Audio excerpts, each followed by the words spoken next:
Good morning. Welcome back to Life Odysseys. I'm Bobby. That's Maggie. We're off on another adventure today. Today we're going to talk about the 1991 ARCA season. See how we did that year. We had 4 wins that year. Very good season. We'll get all into that here in just a minute. We're sitting up here on top of the hill. We're going to go for a little ride up in the woods and find us a nice place to sit down and talk about this. So come along with us and let's go explore. Stand by, because it's going to get squirrely.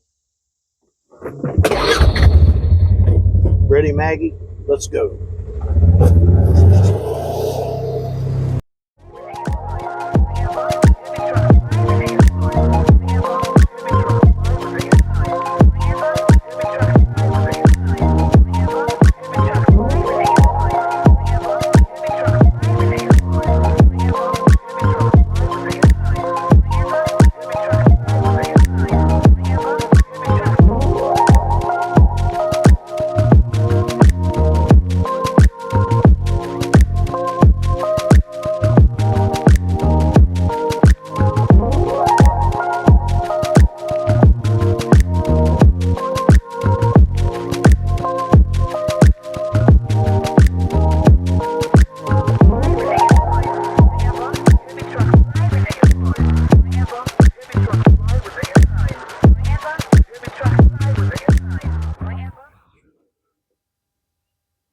Welcome back. Yeah, we found us a good spot up here in the woods to sit and tell the story about the 1991 ARCA season. Now, if you see me swatting flies or bugs or whatever, don't pay no attention. It is what it is. We're on about 70 acres of wooded property here in eastern Kentucky. So it's very beautiful here. Very gorgeous in the summertime. Wintertime, everything's gray. I hate gray. I'm sure everybody does. So let's just jump right into this deal and see what we're going to talk about. 1991. That was a year that we kind of busted through as far as, we won a couple races the year before that. But then in 91, we ended up with 4 wins. Of course, it all started off at Daytona in February. And this year at Daytona was a little different story. We had got an engine from Robert Yates to run, and that made the big difference, horsepower under the hood. The race went very well for us. It says here we started 7th, which was a pretty good starting spot. We ended up 2nd that day, come very close to winning. Very competitive all day. Gary called a great race in the pits. It was just, it worked out. Other than just finishing 1 spot ahead of where we was, it was a good day. Come down for a restart there towards the end of the race. I think it was either 1 or 2 laps to go, and they had a restart zone. And it is what it is. The guy that was leading the race kind of jumped the restart zone a little bit, kind of got me a little bit, but you live and learn. But we come across 2nd that day. It was a good day for us. Then we go back to the old dreaded Atlanta, and can you believe it or not, it says here that we started 30th and we ran 3rd. Can you believe that? That's hard to believe. And you know what? I don't really remember a whole lot about that race for some reason, but I don't know. Atlanta's Atlanta.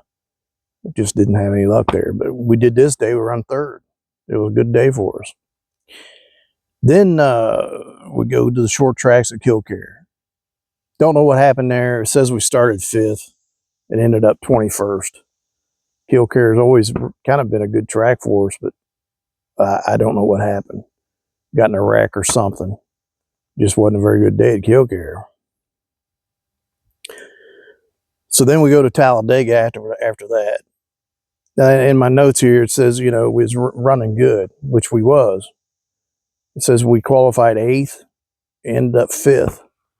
You know, anytime back then, I don't know if it's that way today, but the top 5, you had to go to the gas pumps and fill up. So I always said any day on Speedway that you can go to the gas pumps and fill up, you had a good day. And we definitely had a good day that day. Talladega, I've had a lot of good runs at Talladega. Yeah, it's where I tore up a car, but you know, for the most part, we've always had good runs there. I remember one particular race. We come down for the green, and we was back in the field a little bit, and you got to pass on the right till you get to start finish line. At least that's the way it was back then. So the start finish line is down past the tri-oval in between there and turn 1 at Talladega. So I was on the radio with Gary. I said, "What do you want me to do?" I said, I got down on the bottom. I was in the bottom lane. I got down on the apron. He said, "F it, go." So I passed. I passed almost the whole field on the apron coming to the green on the left-hand side, which I already knew was a no-no. So we got underway under green there, ran about 2 laps or whatever. They're black flagging us. Well, the next time around, I think Jimmy Horton was leading. We was following him, but we wasn't second. We may have been a lap down trying to get a lap back, but we was behind Jimmy Horton. Coming through 4, he blew a right front tire and went right up to the fence, man. And it took out about, I don't know, 10 to 12 cars. And if I would have stayed where I was at, we'd have probably been right in the middle of it. So Lady Luck, was on our side for that situation. Well, then the caution come out. Then they didn't know what to do with us. So we come down pit road and stopped. They stopped us and held us there. But they didn't know what to do because we done screwed the whole deal up for them. Messed everything up, made things confusing. But yeah, that's one story. It was kind of comical. I mean, it worked out for us. We didn't get a tore up car out of the deal. So then we go to Toledo. Well, Toledo, like I said before, was a good track for us. And I'm telling you, you had a lot of competition up there. And I said before, most of them name was Bob. Says here we qualified 9th and we ended up winning this race. I don't remember how many laps we led, but Toledo was good for us. I think I won 5 times in Toledo in my career. So yeah, it's definitely a good track for us. But when I'm telling you the competition was stiff, it was stiff. You just had to be there or see video of it to actually understand what I'm talking about. Then it says we go to Flat Rock. This may have been, I don't know, one of those Saturday, Sunday deals. I don't remember, but we go to Flat Rock. And it says here we sat on the pole and we finished first. So we won 2 races back to back. And that particular race, I remember the car, and here we are, we're in the Pontiac. The Grand Prix we got from Tracy Leslie. It had the V6 in it. I mean, you talking about a strong little engine. That V6 was strong. But we was on a rail that night. I mean, we was flat on a rail. And Flat Rock, I mentioned before, I'll probably mention it again, it's basically a circle. It's a 1/4 mile. And you ain't really building up a lot of speed. There's no straightaway really. But we was on a rail that night and come home with the victory. Then we go to Pocono. Pocono was a decent track for us. It seemed like we'd have off and on runs there. It is what it is. It says we qualified 11th and finished 10th. So I guess you're just your standard mediocre day. Yeah. Then we go to Michigan. Absolutely no luck at Michigan. Love the place. Run good, but absolutely no luck. No luck. Either engine trouble or something stupid. It just no luck there. And I like running at Michigan. Then if I remember right, we ran Michigan on a Saturday and had to be in Springfield, Illinois the next day. So we went to Springfield, and it says here we qualified 11th and finished first. So that was a good day for us. We took the Pontiac with the V6 on a mild dirt track, and I'm pretty sure most everybody else was running V8s. So we planned from the get-go we wasn't even going to have to stop for fuel. We was going to run the whole thing without stopping, and we did. Actually, I think we ran like 108 laps, and it was scheduled for 100. So we ran like 8 laps over. Well, guys, if I remember, Glenn Brewer was leading this race at the end with, I don't know, a handful of laps to go and run out of fuel. We was running second, he ran out of fuel. The thing about the V6 was we wasn't too good at the start, but we kind of maintained our speed all day long, and everybody else was slowing down. So we, with the V6, we got excellent fuel mileage, and we didn't have to come in for fuel, and we ran the whole race without stopping. So, yeah, that was a big deal. And I remember coming up on the front stretch here to stop after the race. We had put a glass windshield in that Pontiac. It didn't fit very good, but we put it in there anyways, just for the dirt. And I remember come up there and stopped, and I took the steering wheel off, and I slung it up on the windshield on the dash, and the end of the steering wheel hit the windshield and busted the windshield. Because we'd planned on probably running the same windshield at DuQuoin, which would have been a couple weeks later, but no, we had to change it. Stupid thing on my part, but I guess it was worth it. Then it says we go back to Toledo. There again, very competitive race. It says here we started third and we won.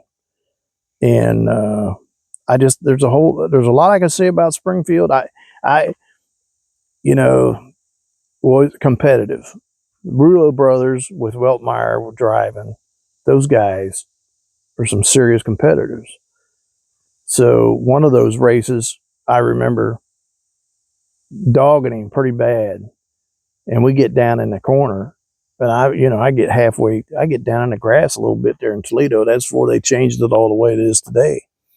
And I basically passed him with half of the car in the grass. So ARCA went up to Gary to tell him, said, listen, you tell Bobby if he touches the 39 car one more time, we're going to black flag him. So Gary proceeds to tell me on the radio. So the thing about the radio was Gary would have to ask me if I'm still hearing him, because I wasn't a talker. There's nothing to talk about. I got a job to do. These guys that yap all day on this radio, I don't get it. Concentrate on what you're doing and forget about the radio. So Gary would ask me every once in a while, he says, hey, are you still hearing me? So I wouldn't even answer him. I just give him a hand gesture out the window when I'd go by. That's all I did. Hell with that radio. It was more important for me to hear him than him to hear me. Other than if it was an issue, then I'd tell him. But I just never really used the radio. So he come over the radio and he said, listen, ARCA said, if you touch the 39 car one more time, they're going to black flag you. So I said, Gary, I don't know how to tell you this, but I haven't touched him one time yet.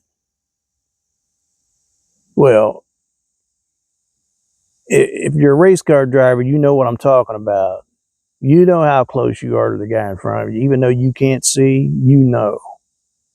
I had to be so close that it looked like I was hitting him, but I wasn't. I wasn't hitting him. But yeah,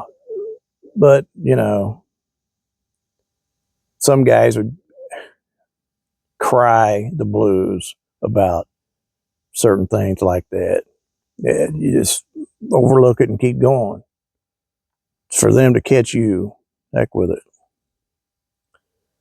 So it says we go to DuQuoin. This may have been one of them battles I hate with straight. It says we qualified second, or I'm sorry, qualified seventh and ended up second. You know, so sometimes my memory is not quite exact, but I'm pretty sure this race was run on a Monday instead of Sunday because it rained. They had to bring a grader in and grade the racetrack off, get the slime and stuff off the top to get down to good surface. And we ran the race on Monday. But I did everything but crash straight to win that race. I mean, actually, if it had been anybody else, they'd have crashed 10 times. That's how much pressure I put on him. But he beat me. But, you know, you're talking about Bob Straight. This guy, like I said before, this guy runs every lap like it's the last one. But yeah, we run second that day to him. Then it says we go to Texas World Speedway. Now, Texas World Speedway is like Michigan, but it's banked a little more fast, a little faster. And I like running there too. That's where my brother Gary, won a 500-mile USAC race in 1978. I'll tell you more about that in a different story, but yeah. It says here we lost an engine. We qualified 5th and finished 24th. And we was leading the points at that particular time over Venturini. So blowing an engine there was not good. Was not good at all. And he ended up winning the race. So then the last race of the year, we went to Atlanta. I can't remember if we were still leading the points or not. It was right there neck and neck. So Dad decided to have a new engine built to go to Atlanta, which it is what it is. But me and Gary kind of we didn't really agree with that. We wanted to go with a different engine and we knew that was reliable and to get us to the end instead of trying to use a brand new engine that ain't never been tested or ran before. Well, we get 70 laps into it and I blow the bottom out of it. And that's that. I don't know where Venturini finished, but he beat us for the championship. One thing I learned, and if I was to ever do it over again, you can believe me that I'd be in control of our own engine situation. Not somebody that's 5 or 6 or 7 hours away. It wouldn't happen. Because you get told things that unless you're there, you don't know what's true and what ain't true. You get the dyno sheets and it says you got this much power. I don't believe that crap for anything. They can tell you whatever they want to tell you. And that's just the way it is. And if whoever sees this and knows what I'm talking about and who I'm talking about, I don't care. It is what it is. You know, I was pretty fucking pissed off about it. And excuse my language, but that's just the way it is. It didn't go over well with me.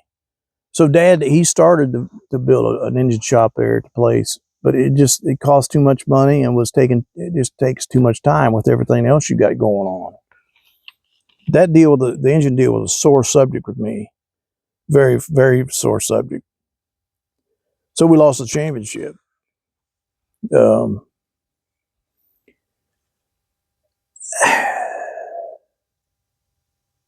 And then after the race, we was loading up and Benny Parsons come down there. You know, and I respect Benny. I listen to, you know, anything he ever says, I listen. But he said, he looked underneath there and seen the hole in the side of the block and looked up and put his hands on my shoulders and told me, he says, well, you got to learn how to lose one before you can win one. You know, I mean, I don't know if that was the time to say it or not, but it is what it is. I guess he was right, but you know, maybe I just didn't want to hear it at the time, but it is what it is.